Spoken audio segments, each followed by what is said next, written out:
German tech එන්න හිතාගෙන ඉන්න ඔයාලා මේක ටිකක් අහන්න. ඔයාලා එන්න හදන්නේ නිකම්ම නිකං තාක්ෂණික ආයතනයකට නෙමෙයි. ශ්‍රී ලංකාව තුල ලෝකයේ පුරා දහස් සංඛ්‍යාත සාර්ථක ඉංජිනේරුවරු, තාක්ෂණවේදීන් සහ කර්මාන්ත නායකයින් බිහි කළ අභිමානවත් පවුලකට. ජර්මන් ටෙක් කියන්නේ විභාගයක් පාස් වෙලා සහතිකයක් ගන්න තැනක් විතරක්ම නෙමෙයි. මෙතනදී ඔයාලා ඉගෙන ගන්න පොතේ දැනුමට වඩා වැඩි දෙයක්. වෘත්තීය ජීවිතයට අත්‍යවශ්‍ය විනය, වගකීම්, කැපවීම, කණ්ඩායම් හැඟීම්, නායකත්වය සහ වෘත්තීය ආචාර ධර්ම වගේම ජීවිතයේ අභියෝගවලට මුහුණ දෙන්න අවශ්‍ය මානසික ශක්තියක් මෙතනදී ගොඩ නැගෙනවා. අද ඔයාලා ජර්මන් ටෙක් එකට ඇතුළත් වෙන්න උත්සාහ කරන්නේ ඇයි කියලා හිතලා බලන්න.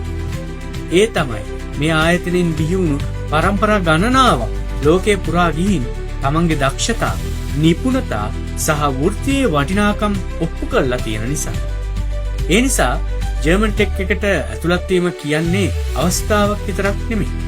ඒ වගකීම, ඒ අභිමානය. මතක තියාගන්න. ටෙක් සංස්කෘතිය ගොඩනැගිලා තියෙන්නේ ගෞරවය, කැපවීම, විශිෂ්ටත්වය සහ එකමුතුකම මත. මෙහිදී ඔයාලගේ සහෝදර සිසු, ආචාර්යවරුන් සහ කාර්ය මණ්ඩලය ඔයාලගේ සාර්ථකත්වයේ ගමනට ශක්තියක් වෙලා හැම විටම ඔයාලා සමග සිටිනවා. හැම වැඩමුළුවක්ම, හැම පුහුණු පැයක්ම, හැම අභියෝගයකම තියෙන්නේ එකම අරමුණක්. ඒ තමයි ඔයාලව ලෝකෙට ගැලපෙන, කර්මාන්තයේ ඉල්ලන වටිනා වෘත්තිකයෙකු බවට පත් කිරීම.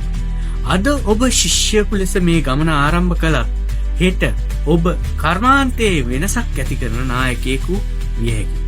ඒ නිසා මේ අවස්ථාව අගය කරන්න, ඉගෙන ගන්න, අභියෝග බාර ගන්න, ඔබගේ උපරිමය ලබා දෙන්න. මොකද ජර්මන් ටෙක් කියන්නේ පාඨමාලාවක් විතරක් නෙමෙයි. එය ජීවිතේ වෙනස් කරන අත්දැකීමක්. ඔබේ අනාගතයේ ශක්තිමත්ම ආරම්භය වෙන්න පුළුවන් තැන. ජර්මන් ටෙක් එක ඔබ සාදරයෙන් පිළිගනිමු.